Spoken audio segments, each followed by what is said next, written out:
काळोख, भयान शांतता आणि त्या निर्जन रस्त्यावर एकटा मी. गाडीच्या हेडलाईट्सचा तो प्रकाश जणू काही मृत्यूचा दूतच माझ्या वाटेवर उभा होता. एका क्षणात मला वाटलं की मी संपलो. तो थंडगार स्पर्श, ते वेड्यासारखं हसणं आणि आरशात दिसणाऱ्या त्या विचित्र आकृती. आजही आठवलं की माझं काळीज धस्स होतं. मी त्या रात्री खऱ्या अर्थाने मृत्यूला इतक्या जवळून पाहिलं होतं की आजही मला विश्वास बसत नाही की मी जिवंत आहे. ती कोण होती? ती कशासाठी आली होती? आणि सर्वात महत्त्वाचं म्हणजे मी तिच्या तावडीतून कसा वाचलो? नमस्कार मित्रांनो, तुमचं सगळ्यांचं मराठी भयकथा या आपल्या चॅनलमध्ये स्वागत आहे. तुम्ही जर हा व्हिडिओ बघत असाल पण अजूनही आपल्या चॅनलला सबस्क्राईब केलं नसेल तर लगेच सबस्क्राईब करा. तुमच्या एका सबस्क्राईबने मला अशाच नवनवीन आणि भयानक कथा तुमच्यापर्यंत पोहोचवण्याची प्रेरणा मिळते. जर तुम्हाला मृत्यूच्या दारातून परत आलेल्या एका माणसाची थरारक कहाणी ऐकायची असेल तर ही गोष्ट शेवटपर्यंत नक्की ऐका, कारण प्रत्येक क्षणाला यातला थरार वाढत जातो. आणि हो, कमेंटमध्ये तुमचं नाव आणि तुम्ही कोणत्या शहरातून हा व्हिडिओ बघत आहात हे लिहायला विसरू नका. चला तर मग सुरू करूया आजची भयकथा. नमस्कार मित्रांनो, आज मी तुम्हाला जी गोष्ट सांगणार आहे ती माझ्या आयुष्यात घडलेली एक अशी भयंकर घटना आहे ज्यावर आजही माझा विश्वास बसत नाही. ती खरीच घडली होती की ते एक दुःस्वप्न होतं हे मी अजूनही ठरवू शकलो नाहीये. आजही जेव्हा मी त्या रात्रीचा विचार करतो तेव्हा मला वाटतं की मी एकटाच त्या सगळ्याचा सामना करू शकलो नसतो. कदाचित त्यावेळी माझ्यासोबत एखादी अदृश्य शक्ती होती जिने मला त्या संकटातून वाचवलं, नाहीतर तिने तर मला मृत्यूच्या दारात ढकलण्याची पूर्ण तयारी केली होती. कोण होती ती आणि माझ्यासोबत असं काय घडलं होतं की मला त्या रात्री वाटलं आज मी मरणारच. चला मी तुम्हाला सविस्तरपणे सांगतो. माझं नाव प्रकाश. मी पुण्याजवळच्या एका छोट्याशा गावात राहणारा एक सामान्य मुलगा. आज मी पूर्णपणे ट्रक ड्रायव्हर म्हणून काम करतो. पण ही गोष्ट तेव्हाची आहे जेव्हा मी नुकताच ट्रक चालवायला लागलो होतो आणि पूर्ण वेळ ड्रायव्हर नव्हतो. त्यावेळेस मी एक विद्यार्थी होतो आणि माझं शिक्षण सुरू होतं. माझ्या वडिलांना अचानक हृदयविकाराचा झटका आला आणि त्यातच त्यांचं निधन झालं. ही गोष्ट 13 वर्षापूर्वीची. माझे वडील आणि काका मंगेश दोघे मिळून ट्रक चालवण्याचा व्यवसाय करत होते. त्यांची चाकणजवळच्या एका मोठ्या फॅक्टरीसोबत काम करण्याची डील होती. वडिलांनी आणि काकांनी मिळून दुसरा एक ट्रक घेतला होता जो काका चालवत होते. वडिलांच्या निधनानंतर काकांनी काही काळ दुसऱ्या ड्रायव्हरला कामावर ठेवलं. पण तुम्ही जाणताच दुसरे ड्रायव्हर किती विश्वासार्ह असतात. ते कधीही दगा देऊ शकतात. त्यामुळे माझ्या अभ्यासाचा आणि खर्चाचा भार उचलण्यासाठी मी काकांसोबत क्लीनर म्हणून जायला लागलो. हळूहळू मी ट्रक चालवायला शिकलो आणि लांबच्या प्रवासात काकांसोबत ड्रायव्हिंगची जबाबदारी वाटून घ्यायला लागलो. एक दिवस नियतीने असं काही वळण घेतलं की माझ्या आयुष्याची दिशाच बदलून गेली. काका एका रात्री बाथरूममध्ये घसरले आणि त्यांच्या पायाला गंभीर दुखापत झाली. त्याच रात्री त्यांना बेळगाव कर्नाटकला फॅक्टरीमध्ये माल पोचवायचा होता. वडिलांचा ट्रक आधीच योग्य चालक न भेटल्याने एका ठिकाणी पडून होता आणि आता काकांचाही ट्रक थांबला असता तर आमच्या घरची पूर्ण कमाई थांबली असती. हॉस्पिटलमध्ये बँडेज लावून बसलेल्या काकांनी मला सांगितलं की मलाच जावं लागेल. सुपरवायझरने आधीच ताकीद दिली होती की जर माल उशिरा पोचला तर फॅक्टरी आमचा कॉन्ट्रॅक्ट रद्द करेल, ज्यामुळे आमचं खूप मोठं नुकसान झालं असतं. मला ऐकून धक्काच बसला. मी कधीच 100 ते 150 किलोमीटरपेक्षा जास्त अंतर एकट्याने ट्रक चालवला नव्हता आणि आता 400 किलोमीटरचा एकतर्फी प्रवास म्हणजे 800 किलोमीटरचा फेरा. मी अक्षरशः घाबरून गेलो. मी काकांना म्हटलं की मला क्लीनर किंवा दुसरा ड्रायव्हर घेऊन जाण्याची परवानगी द्या, कुणी मिळेल का? पण काका म्हणाले की कोणीही उपलब्ध नाहीये. मला दुसरा पर्याय नव्हता. मनावर दगड ठेवून मी तयार झालो. मला वाटलं की हे कदाचित लांबच्या प्रवासाची सुरुवात असेल, पण एक प्रकारची भयान भीती माझ्या मनात घर करून बसली होती. आजपर्यंत मी कधीही एकट्याने इतका लांबचा प्रवास केला नव्हता. पण नियतीने माझ्यासाठी काहीतरी भयंकर ठरवलं होतं. मी एकटा या संकटातून वाचवू शकेन का? मी काकांना होकार दिल्यावर पटकन घरी गेलो. थोडे कपडे आणि माझ्या इतर आवश्यक वस्तू घेतल्या. रात्रीचे बरोबर 10 वाजले होते. मी देवाला नमस्कार केला आणि ट्रक सुरू केला. मनातून एक धाकधूक होतीच, पण नाईलाज होता.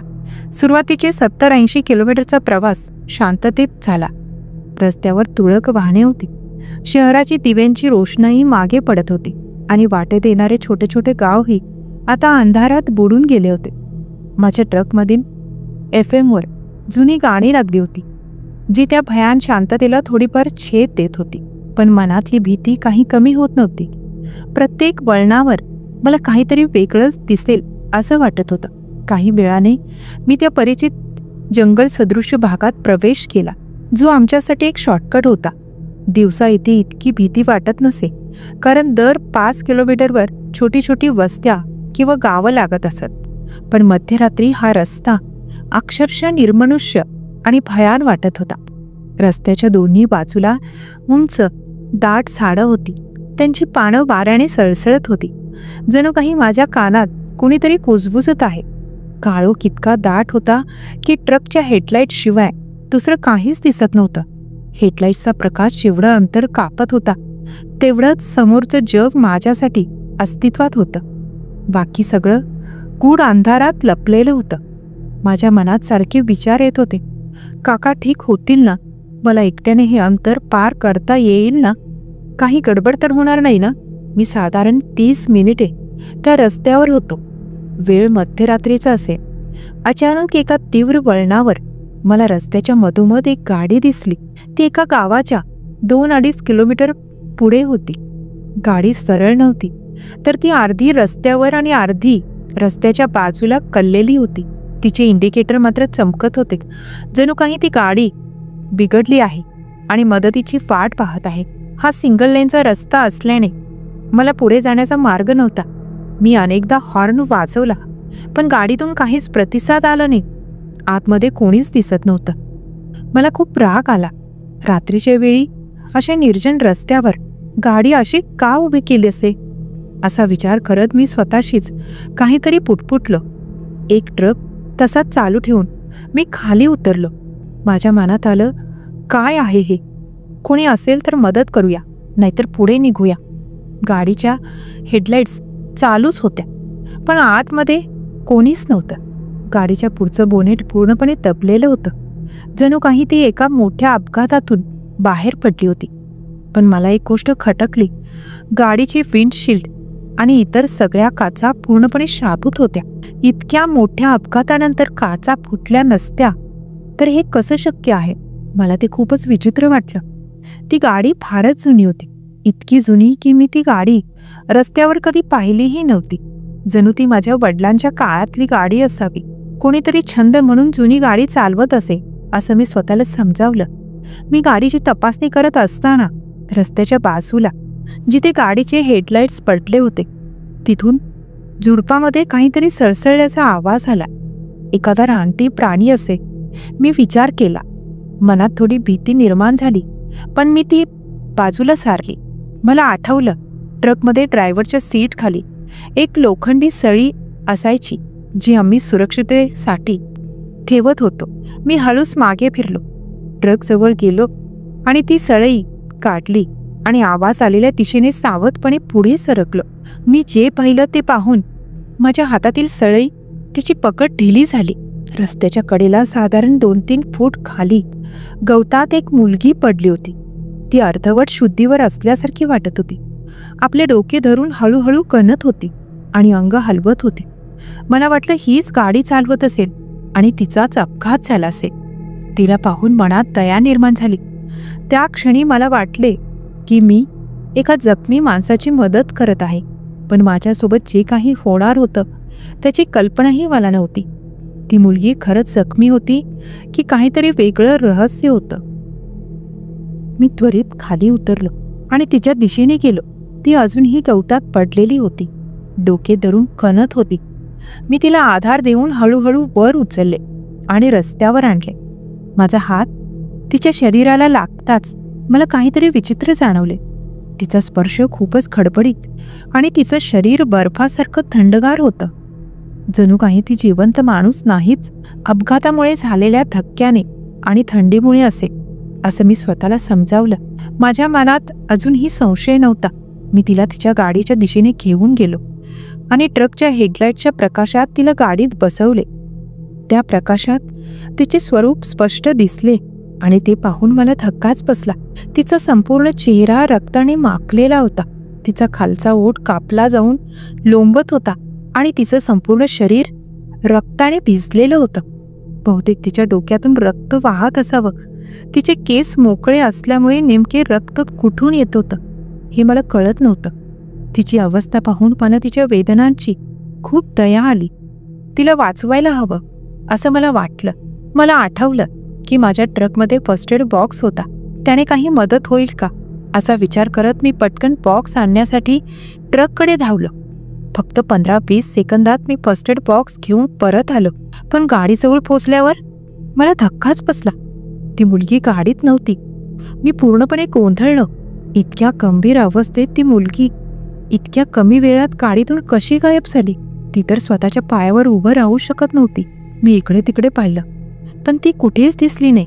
तेव्हाच माझ्या पाठीमागून एक विचित्र घोगरा आवाज आला. जणू एखादा प्राणी गुरगुरत होता. मी दचकून मागे वळलो आणि जे पाहिलं त्याने माझ्या पायाखालची जमीनच सरकली. तीच मुलगी माझ्या ट्रकच्या केबिनजवळ उभी होती आणि माझ्याकडे पाहून गुरगुरत होती. मला कळलेच नाही इतक्या कमी वेळात माझ्या नकळत ती इतक्या वेगाने इथे कशी पोहोचली. माझ्या डोक्यात विचारांचे काहूर उठले. हे कसं शक्य आहे? मी पुन्हा गाडीच्या सीटकडे पाहिलं जिथे ती बसली होती. ती सीट जी काही वेळापूर्वी रक्ताने पूर्णपणे भिजलेली होती ती आता पूर्णपणे स्वच्छ होती. रक्ताचा एक थेंबही नव्हता. मी माझ्या हातांकडे आणि शर्टकडे पाहिलं जिथे तिच्या शरीराच्या स्पर्शाने रक्ताचे डाग लागले होते तेही पूर्णपणे स्वच्छ होते. जणू काही झालंच नव्हतं. माझ्या मनात आता संशय नाही तर भीती निर्माण झाली. हे नक्कीच काहीतरी भयानक होतं. मी तिला पाहत असतानाच तिने माझ्या दिशेने एक हात पुढे केला. तिची मान विचित्रपणे वळवली आणि ती अचानक खाली कोसळली. मी अजूनही तिच्या मदतीच्या विचारातच होतो. ती कमजोर झाली असे असं मला वाटलं. मी तिला पुन्हा उचलून गाडीत बसवण्यासाठी पुढे झालं. मी तिला उचललं आणि माझ्या हातात घेताच तिचे डोळे अचानक उघडले आणि तिने एक भयंकर किंकाळी फुटली. तिचा चेहरा भयानक झाला होता, एखाद्या हडळ किंवा डाकिनीसारखा. तिच्या डोळ्यात क्रूरता होती आणि तिच्या चेहऱ्यावरचे भाव पाहून माझा थरकापच उडाला. ती पुन्हा अचानक निस्तेज झाली आणि तिचे डोळे मिटून ती पुन्हा बेशुद्ध पडली.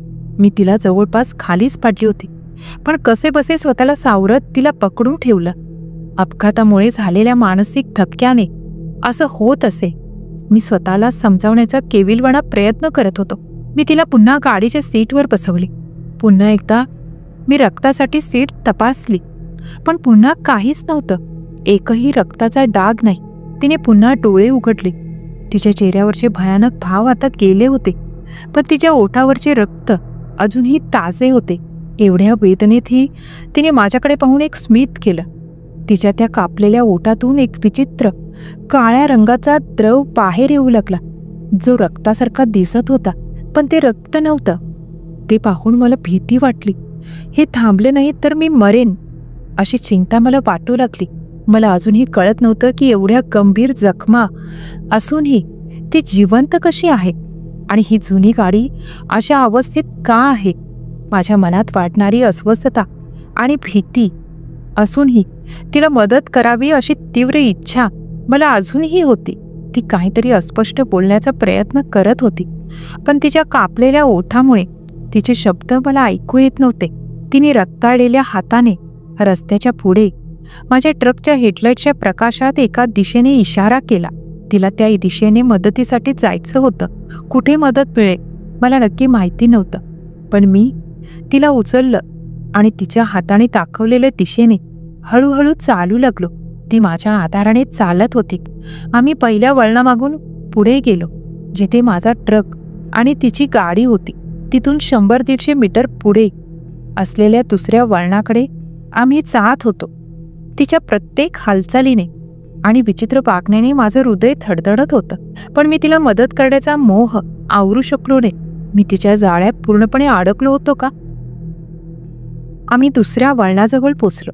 माझ्या ट्रकच्या हेडलाईट्सचा प्रकाश त्या वळणावर पडताच माझ्या डोळ्यांना जे दिसलं ते पाहून माझ्या काळजाचा ठोकाच चुकला. रस्त्याच्या कडेला एका झाडाला धडकलेली, पूर्णपणे जळालेली आणि मोडतोड चाललेली एक जुनी कार पडली होती. तिचं फक्त धातूचं एक सांगाडाच उरला होता. अजून एक अपघाताचं ठिकाण. मी स्वतःशीच पुटपुटलो. मला अजूनही सगळ्या गोष्टींचा मेळ घालता येत नव्हता. माझं मन अजूनही तिला मदत करण्याचाच विचारात अडकलं होतं. अचानक माझ्या बाजूने चालणाऱ्या त्या मुलीने मला बाजूला ढकललं आणि ती सामान्यपणे त्या जळालेल्या कारकडे चालू लागली. मला काहीच कळलं नाही. अगं काय करतेस, कुठे चाललीस, असं मी ओरडून विचारलंही, पण ती थांबली नाही. तिने त्या जळालेल्या कारचा ड्रायव्हरच्या बाजूचा दरवाजा ओढून काढला आणि आतमध्ये जाऊन बसली. तिला डोक्याला मार लागला असावा, त्यामुळे ती वेड्यासारखी वागत आहे आणि आपली गाडी समजून त्या जळालेल्या गाडीत बसली आहे असं मला वाटलं. मी तिच्या दिशेने ओरडलो, तू या जुन्या जळालेल्या गाडीत का बसलीस? माझ्या तोंडातून शब्द बाहेर पडताच माझ्या पाठीमागून एक आवाज आला, मी इथेच आहे. तू मला सोडून रस्त्याच्या कडेला गेलास. मी दचकून मागे वळलो आणि पाहिलं, तीच मुलगी माझ्या अगदी मागे उभी होती. मी पूर्णपणे सुन्न झालो. मी पुन्हा जळालेल्या गाडीकडे पाहिलं. ती तिथेही बसली होती. हे माझ्या डोळ्यांना विश्वास बसेना. एकाच वेळी ती दोन ठिकाणी कशी असू शकते? त्या क्षणी मला जाणवलं की काहीतरी भयानक आणि अमानवी माझ्यासोबत घडत आहे. मला तिथून पळून जायचं होतं, पण माझा ट्रक 100-150 मीटर दूर होता. मला भीती वाटली की मी पळालो तर ती मला मारून टाकेल. मी माझ्या डोळ्यांना चोळलं. मला वाटलं की तो एक भास असावा, पण ती दोन्ही ठिकाणी तशीच उभी होती. माझ्यासमोर उभी असलेली मुलगी बोलली, डोळे चोळून काय फायदा, जे दिसतंय ते खरं आहे.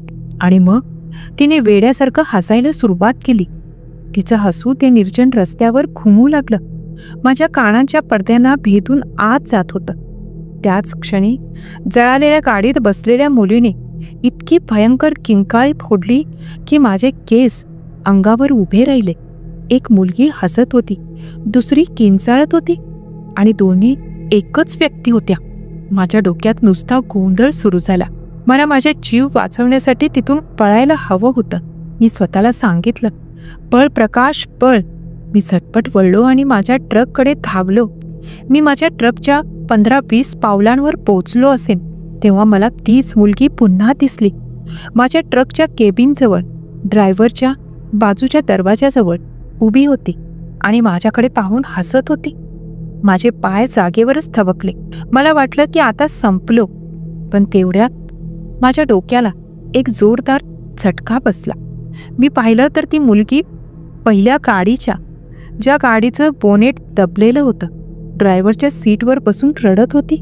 माझ्या डोळ्यासमोर आता ती 4 ठिकाणी होती. पहिल्या गाडीत रडत होती, जळालेल्या गाडीत किंचाळत होती, माझ्या ट्रकजवळ हसत होती आणि रस्त्यावर माझ्या दिशेने गुरगुरत होती. माझं डोकंच चक्रावून गेलं. मी जीवाच्या आकांताने ट्रकच्या पॅसेंजर सीटच्या दिशेने धावलो. दरवाजा उघडला आणि आतमध्ये शिरलो. ती ड्रायव्हरचा दरवाजा उघडेल या भीतीने मी आतून दोन्ही दरवाजे लॉक केले. मी अजूनही हेडलाईटच्या प्रकाशात तिला त्या 4ही ठिकाणी पाहत होतो. देवा वाचव असं पुटपुटत मी ट्रक गिअरमध्ये टाकला आणि वेग वाढवला. मी पहिल्या गाडीला धडक देऊन तिला बाजूला सारत पुढे निघालो.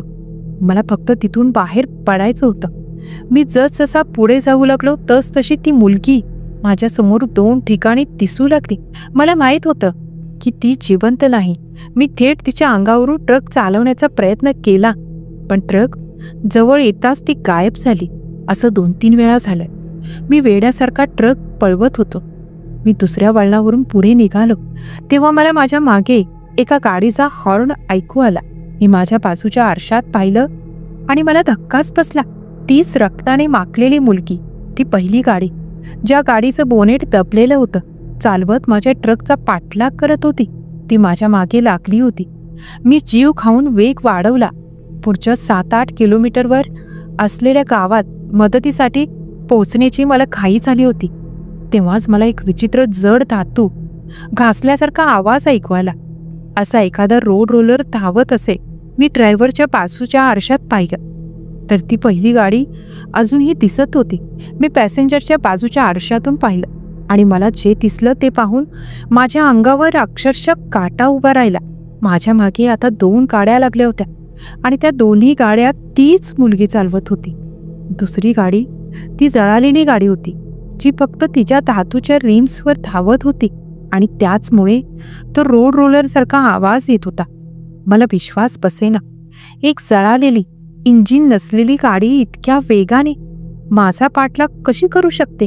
मी जसा गावाजवळ पोचत होतो तसे त्या मुलीचे भयानक किंकाळ्या माझ्या मागून अधिक तीव्र होत होत्या. जणू काही एखाद्या शिकाऱ्याची शिकार त्याच्या हातातून सुटत होती. एका क्षणात ती मुलगी 4 वेगवेगळ्या ठिकाणी दिसू लागली आणि मग माझ्या ट्रकचा पाठलाग करू लागली. मी माझ्या डोळ्यांवर विश्वास ठेवू शकत नव्हतो. त्या रात्री मी खऱ्या अर्थाने वेडा झालो होतो का? मी माझ्या आयुष्यात कधीही इतक्या वेगाने ट्रक चालवला नव्हता. पुढचं 7-8 किलोमीटरचं अंतर मी 4-5 मिनिटात कापलं असेल. ट्रकच्या इंजिनचा आवाज माझ्या हृदयाच्या ठोक्यांसोबत मिसळून गेला होता.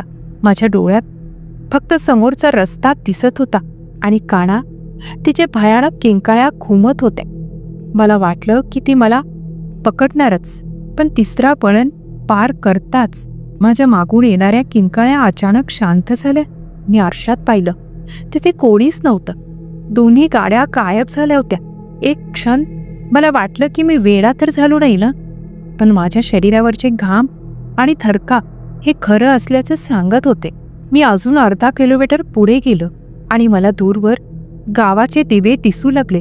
जीव वाचल्याचा आनंद आणि अजूनही अंगात असलेली भीती यामुळे मी थरथरत होतो. मी माझा ट्रक गावाच्या मध्यभागी एका छोट्या मंदिरासमोर आवाज करत थांबवला. मला खात्री होती की गावात देवाच्या ठिकाणी ती आत्मा माझा पाठलाग करणार नाही. ट्रक थांबल्याचा आवाज ऐकून 1-2 गावकरी बाहेर आले. त्यांनी माझ्याकडे पाहिलं आणि काही न बोलता निघून गेले. पण मला 15-20 लोकांच्या बोलण्याचा आवाज ऐकू येत होता. मध्यरात्री 1 ते 1:30 या वेळे एका शांत गावात इतके लोक बोलत असणं हे खूपच विचित्र होतं. सुरुवातीला मला वाटलं ही पण तिचीच एखादी चाल तर नाही ना, पण मंदिराचं शांत वातावरण आणि लोकांचे आवाज ऐकून माझ्या थोडं धैर्य आलं. मी खाली उतरलो आणि आवाजाच्या दिशेने चालू लागलो. मी पाहिलं एका तात्पुरत्या दुकानात काही लोक बसून होते. तिथे दारूचा वास येत होता. बहुतेक तो एक जुगाराचा अड्डा असावा. मी अजूनही पूर्णपणे थरथरत होतो आणि घामाघूम झालो होतो. मी त्या लोकांजवळ गेलो. दुकानात 2 माणसं होती, सुरेश आणि दिलीप, जे बाकीच्यांपेक्षा थोडे शुद्धीवर वाटले. त्यांनी मला पाहिलं. माझी अवस्था पाहून त्यांना काहीतरी गडबड झाल्याचं कळलं. त्यांनी मला बसायला सांगितलं आणि शांत करण्यासाठी दारू देऊ केली, पण मी नकार दिला. काय पिता तुम्ही? त्यांनी विचारलं. माझ्या तोंडातून नकळतच बाहेर पडलं रक्त. त्यांचे डोळे विस्फारले. त्यांना धक्का बसला असावा.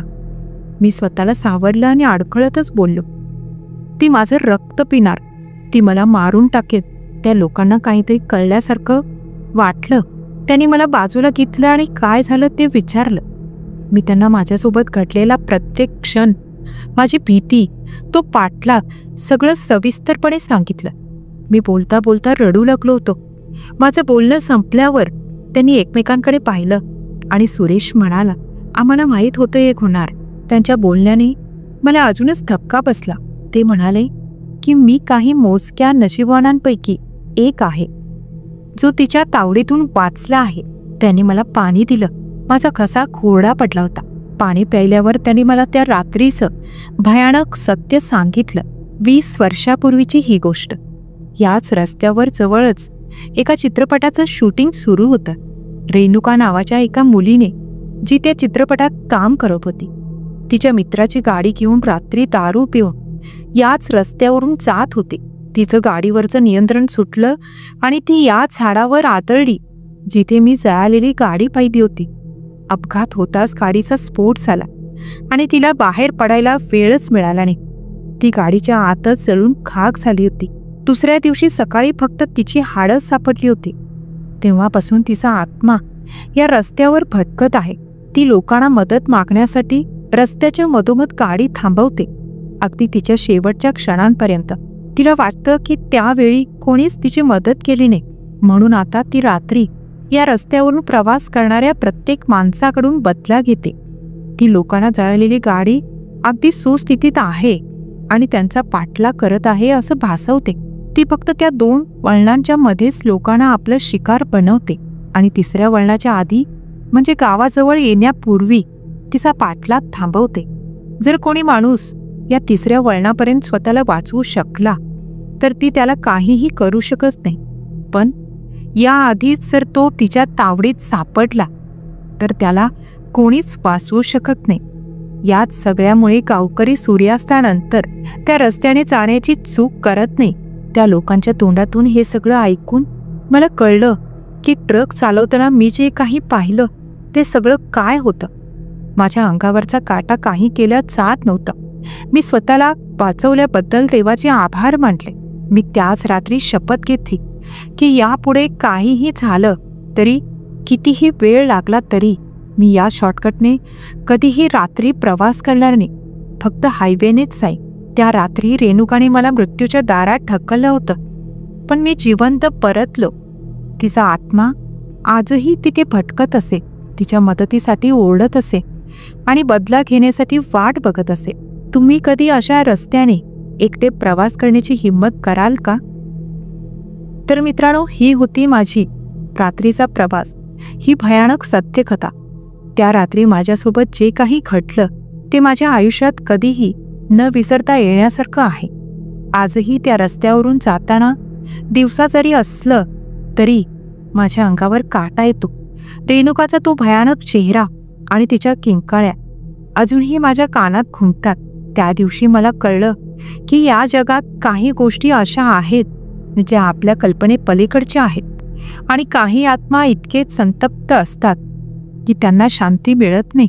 आजची ही गोष्ट तुम्हाला कशी वाटली हे मला कमेंट बॉक्समध्ये नक्की कळवा. जर तुम्हाला अशाच आणखी भयकथा ऐकायला आवडत असतील तर या व्हिडिओला लाईक करा, तुमच्या मित्रांसोबत शेअर करा आणि चॅनलला सबस्क्राईब करायला विसरू नका. लक्षात ठेवा, काही रस्ते फक्त दिवसात सुरक्षित असतात. रात्री त्या वाटांवरून एकट्याने प्रवास करण्याचं धाडस करू नका.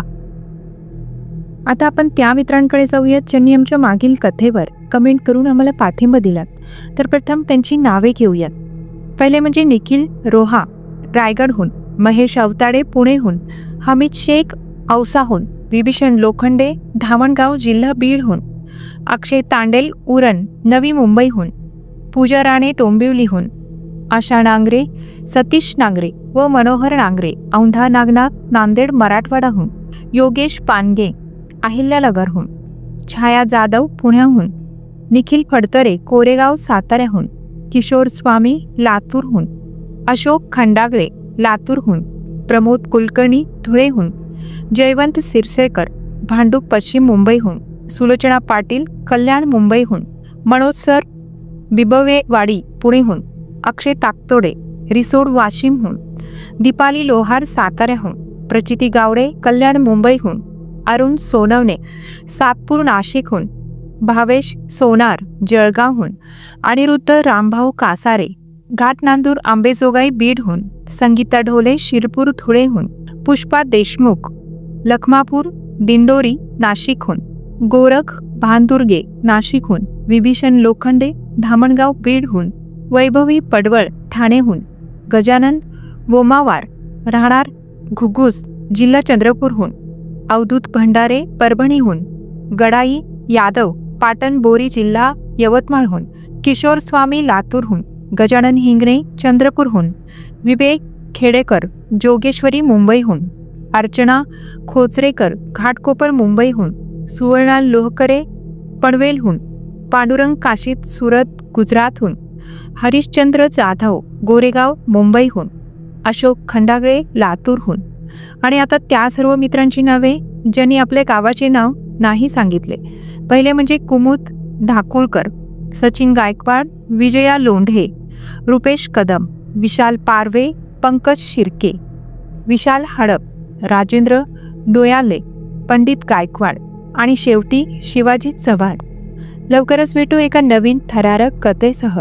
तोपर्यंत काळजी घ्या आणि सुरक्षित रहा.